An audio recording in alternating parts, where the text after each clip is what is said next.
दोस्तों, सत श्री अकाल, नमस्कार, सलाम। दोस्तों, क्या सिटीजनशिप का टाइम 5 साल से 6 साल हो चुका है? और अगर हम यहाँ पर स्टूडेंट वीज़ा पर आए हैं तो क्या हम सिटीजनशिप डायरेक्ट ले सकते हैं? आज हम इसके बारे में जानेंगे दोस्तों। तो दोस्तों, इससे पहले कि मैं अपनी आज की वीडियो स्टार्ट करूं, मैं आप सब लोगों से रिक्वेस्ट करूंगा कि हमारा एक फेसबुक के ऊपर ग्रुप है पुर्तगाल के रिगार्डिंग, अगर हो सके तो उसे ज़रूर ज्वाइन करिए दोस्तों, क्योंकि हर छोटी बड़ी इन्फॉर्मेशन जो है वो सबसे पहले मैं ग्रुप में ही शेयर करता हूं। इसके अलावा हमारा एक EU इमिग्रेशन कंसल्टेंट करके पेज भी है, आप ज़रूर ज्वाइन करें, क्योंकि यूरोप के अंदर कौन कौन सी कंट्री के अंदर पॉसिबिलिटीज़ हैं लीगली आने की, लीगली सेटल होने की, उसकी सबसे पहले इन्फॉर्मेशन जो है, अपडेटेड इन्फॉर्मेशन जो है वो मैं उस ग्रुप में ही शेयर करता हूँ। अगर दोस्तों आप मुझे कांटेक्ट करना चाहते हैं, मुझसे कुछ पूछना चाहते हैं, तो आपके पास दो ऑप्शंस अवेलेबल हैं। आप मैसेंजर के थ्रू, फेसबुक मैसेंजर के थ्रू भी मुझे कांटेक्ट कर सकते हैं, या आप इंस्टाग्राम के थ्रू भी मुझे कांटेक्ट कर सकते हैं। इंस्टाग्राम का जो मेरे अकाउंट का बार कोड है वो आपको शो हो रहा होगा। अगर आप उसे अपने इंस्टाग्राम के अकाउंट से स्कैन करेंगे तो वो आपको मेरे अकाउंट की ओर ले आएगा दोस्तों। और इंस्टाग्राम का और फेसबुक के ग्रुप और पेज का लिंक जो है वो डिस्क्रिप्शन में आपको मिल जाएगा। तो दोस्तों, अगर अब हम बात करते हैं पुर्तगाल की फर्स्ट ईमेल किस महीने की और किस तारीख की चल रही है, तो अमूमन दोस्तों 30 अगस्त तक, जहाँ तक मुझे उम्मीद है कि लगभग सभी लोगों को ईमेल आ चुकी होगी, फर्स्ट ईमेल एक्सेप्टेंस की। और जैसा कि दोस्तों मैं आपको हमेशा कहता हूँ कि अगर आप लोगों ने एक साथ, अगर कुछ लोगों ने फाइलें सबमिट करी थी और पहले को ईमेल आ चुकी है और कुछ को नहीं आई है, तो घबराने की ज़रूरत नहीं है। आपको 1 या 2 दिन के अंदर ईमेल रिसीव हो जाएगी, कोई डरने वाली बात नहीं है। और इसके अलावा दोस्तों 15 अगस्त 2020 तक सभी लोगों को सेफ ने जो है सेकंड ईमेल यानी अपॉइंटमेंट पिक करने की ईमेल जो है वो सेंड कर दी है। अगर अभी भी हमारे कोई भाई ऐसे हैं तो वो ज़रूर, जिन्हें अभी तक ईमेल नहीं मिली है, तो वो ज़रूर सेफ के अंदर कॉल करें और पता करें कि अभी तक मुझे ईमेल क्यों नहीं मिली है। और जिन जिन लोगों को फर्स्ट ईमेल रिसीव हो चुकी है पर सेकंड ईमेल अभी तक नहीं आई है, वो ज़रूर रात को सोने से पहले अपनी ईमेल चेक किया करें, कि ताकि जस्ट इन केस अगर ईमेल आ चुकी हो तो आपको टाइमली पता लग जाए और आप जल्दी से जल्दी जो है डेट्स बुक कर सकें। तो दोस्तों, आज की वीडियो भी बहुत एक इम्पॉर्टेंट टॉपिक है, क्योंकि एक बड़ा रीसेंट अपडेट है, शायद आप लोगों को मालूम नहीं है। जैसा कि दोस्तों आप स्क्रीन के ऊपर देख भी रहे होंगे कि पहले जो टाइम पीरियड था सिटीजनशिप लेने का वो 5 साल था, जो अब बढ़ के 6 साल हो चुका है। यानी कि अगर आप 6 साल लीगली इस टेरिटरी के ऊपर रहे हैं, पुर्तगाल में लीगल तौर पर रहे हैं, तो आप एलिजिबल हैं अप्लाई करने के लिए सिटीजनशिप पुर्तगाल की, जो पहले 5 साल था। अगर आप स्क्रीन पर देख रहे होंगे दोस्तों कि अगर आप गूगल पे सर्च करेंगे ePortugal.pt या पुर्तगाल सिटीजनशिप रिक्वायरमेंट्स, तो वो आपको ePortugal.pt के वेबसाइट की ओर ले जाएगा। वहाँ पर अगर आप देख रहे होंगे तो उन्होंने रिक्वायरमेंट्स कुछ लिखी हुई हैं कि किन किन लोगों, जो किस तरीके से आप लोग जो है वो एलिजिबल बनते हैं। अगर आप देख रहे होंगे कि rules you can request the Portuguese nationality, cases क्या हैं, या तो आप पुर्तगाल के बॉर्न हैं, या आपके पेरेंट्स या ग्रैंड पेरेंट्स पुर्तगाल के हैं, या आपने किसी पुर्तगीज सिटीज़न से शादी करी है। चौथा जो है वो उस कैटेगरी के अंदर बहुत सारे लोग या हम लोग फॉल करते हैं, वो ये है कि आपने लीगली 5 साल पुर्तगाल में आप रहे हैं पुर्तगाल में। और जब आप दोस्तों इस वेबसाइट को नीचे आप स्क्रॉल करोगे तो उसके अंदर उन्होंने ये लिखा हुआ है कि लर्न अबाउट द कंडीशंस, कि आप रिक्वायरमेंट्स जानें कि आप किस कैटेगरी में फॉल करते हैं, उसकी रिक्वायरमेंट क्या है। तो अगर आप देखोगे चौथे टिक को, उसके अंदर उन्होंने फिर वही लिखा हुआ है कि यू वन बॉर्न अब्रॉड, यानी कि आप बाहर पुर्तगाल के अलावा किसी और कंट्री में पैदा हुए थे और आप पिछले 5 साल से लीगली पुर्तगाल में रह रहे हैं। जैसे ही आप इसको क्लिक करोगे तो वो आपको जस्टिस वेबसाइट, पुर्तगीज की जो जस्टिस ऑफ कुछ वेबसाइट है, आप देख रहे होंगे स्क्रीन के अंदर, वो उसकी ओर ले जाएगा, जहां पर उन्होंने पूरी डिटेल लिखी हुई है कि आपने अगर सिटीजनशिप अप्लाई करनी है तो आपको क्या क्या रिक्वायरमेंट चाहिए हैं। और आप बिल्कुल ऊपर बड़ा बड़ा देख रहे हैं जहां पे उन्होंने ये लिखा हुआ है कि 6 साल अगर आप लीगली पुर्तगाल में रहे हैं, अगर आप 6 साल लीगली पुर्तगाल में रहे हैं तो आप एलिजिबल हैं पुर्तगीज रेजिडेंसी अप्लाई करने के लिए। और अगर आप इस वेबसाइट पे जाएंगे तो नीचे उन्होंने पूरी डिटेल लिखी हुई है कि कौन कौन से डॉक्यूमेंट्स चाहिए हैं, क्या क्या फॉर्मेलिटीज आपको कंप्लीट करनी होगी। तो दोस्तों, अब ये रूल चेंज कब हुआ है ये तो मुझे नहीं पता, पर रीसेंट अब यही नया अपडेट है कि अब 5 साल की बजाय 6 साल का वक्त लगेगा सिटीजनशिप एलिजिबिलिटी बनाने के लिए। जैसा कि दोस्तों मैं आपको हमेशा कहता हूं कि मैं जो भी बात कहता हूं,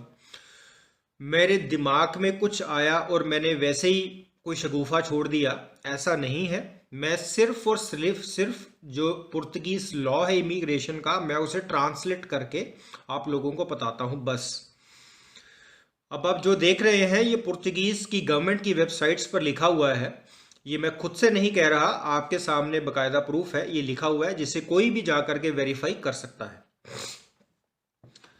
तो अब दोस्तों दूसरा सवाल ये है कि यहां पर इन्होंने ये नहीं मेंशन किया कि भाई टेम्परेरी रेजिडेंस कार्ड पर आप लोग 6 साल रहे हो या किस बेसिस पे आप लोग रहे हो। इन्होंने सिर्फ इतना लिखा है कि आप लोग लीगली पुर्तगाल के अंदर 6 साल रहे हो।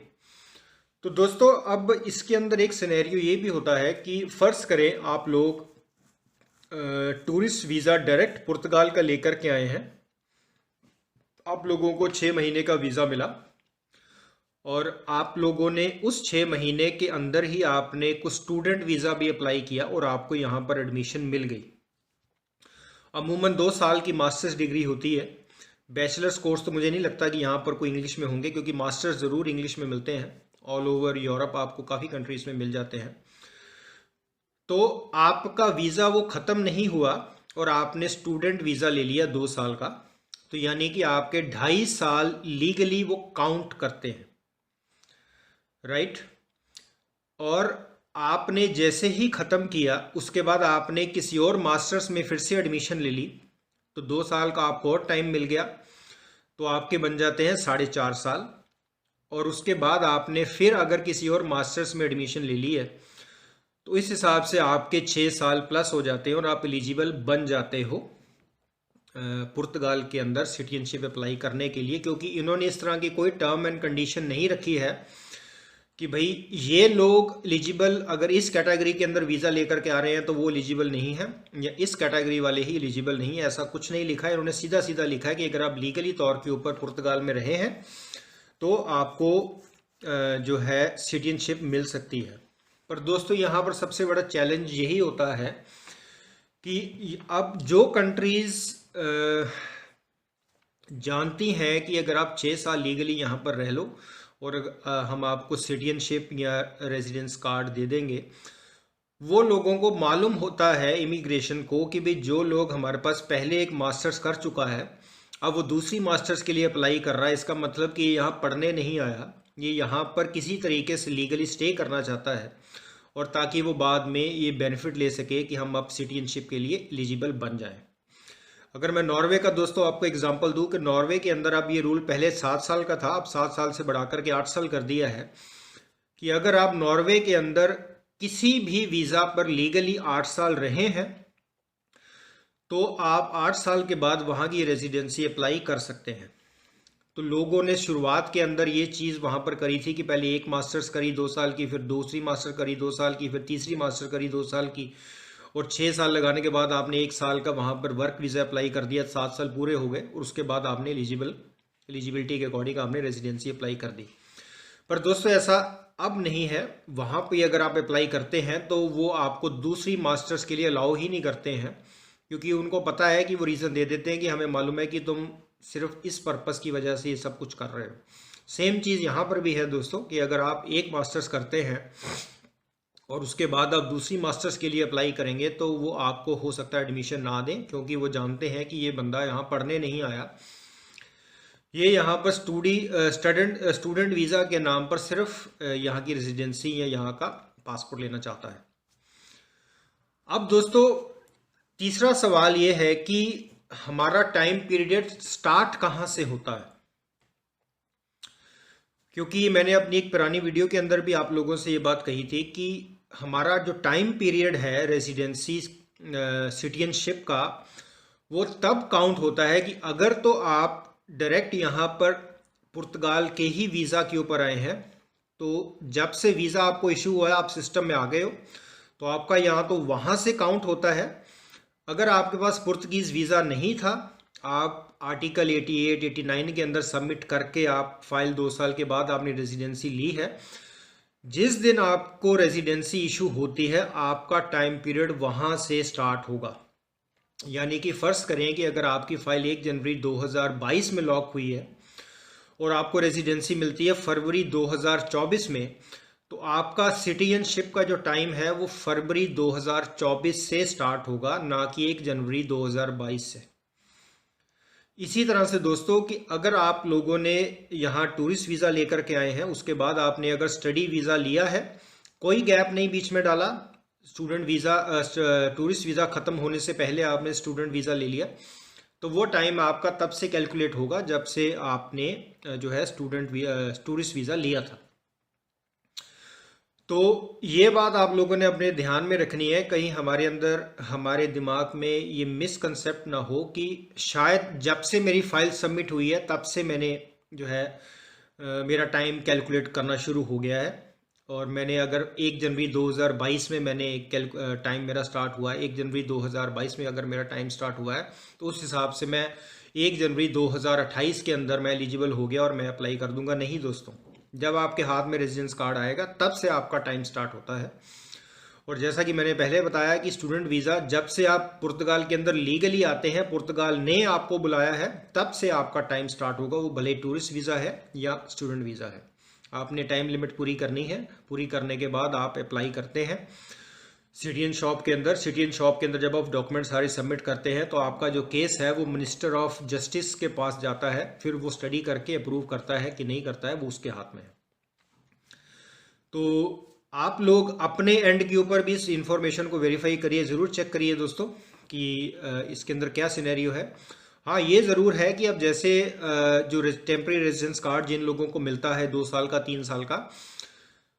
हम लोगों को रेजिडेंसी के बाद सिटीजनशिप मिलेगी। ऐसा नहीं हो सकता कि आप लोग या हम लोगों ने रेजिडेंसी कार्ड लिया और बाद में वो कहें कि भाई सॉरी अब तो टाइम ख़त्म हो गया, अब तो आप नहीं ले सकते हो। बिल्कुल भी नहीं। जो लोग यहाँ पर डायरेक्ट टेम्परेरी रेजिडेंस कार्ड के बेसिस पर स्टे कर रहे हैं उन लोगों को सिटीजनशिप मिलेगी ही मिलेगी। हाँ, जो लोग स्टूडेंट या टूरिस्ट वीज़ा या किसी और पर्पस के थ्रू आने की कोशिश कर रहे हैं उन लोगों के लिए आने वाले वक्त के अंदर जो है मुश्किलें हो सकती हैं। तो बेटर ऑप्शन आप लोगों के लिए यही है कि आप डायरेक्ट टेम्परेरी रेजिडेंस कार्ड के लिए अप्लाई करें, जो प्रोसेस है उसे फॉलो करें, कार्ड लें और फिर आप सिटीजनशिप की ओर बढ़ें। तो आज की वीडियो के लिए दोस्तों इतना ही। उम्मीद करता हूँ आपकी आज की वीडियो आप लोगों को पसंद आई होगी। अगर आप लोगों के कोई सवाल है तो ज़रूर कमेंट सेक्शन में लिखिए। अगर आपको लगता है कि मेरी इन्फॉर्मेशन कोई गलत है, इसे करेक्ट करने की ज़रूरत है, तो ज़रूर मुझे बताएं। सोर्सेज दोस्तों आपके पास सही होने चाहिए हैं। जिस तरह से मैंने आपको बताया कि मैं सिर्फ, और अगर इमिग्रेशन की बात है तो मैं सिर्फ और सिर्फ सेफ को या पोर्चुगीज़ गवर्नमेंट की वेबसाइट को ही फॉलो करता हूँ। मैं यहाँ वहाँ से सुन करके मुझे किसी ने कहा था, ये कहा था, वो कहा था, मैं उसे नहीं मानता। अगर आप लोग चाहते हैं या आपके पास कोई इन्फॉर्मेशन है तो सोर्सेज आपके पास जो है वो ऑथेंटिक होने चाहिए, तो ही उस इन्फॉर्मेशन को आप पास करेंगे, अदरवाइज आप नहीं कर सकते। तो अगर आप, जैसे मैंने स्टार्ट में आपको बताया, अगर आप चाहते हैं मुझे कांटेक्ट करना तो आपके पास 2 ऑप्शंस हैं, इंस्टाग्राम और फेसबुक। तो दोस्तों मिलेंगे अगली वीडियो के अंदर, तब तक आप अपना ख्याल रखें, अपना प्यार और आशीर्वाद इसी तरह से बना के रखें। आप सब लोगों का बार बार हार्दिक तौर से धन्यवाद।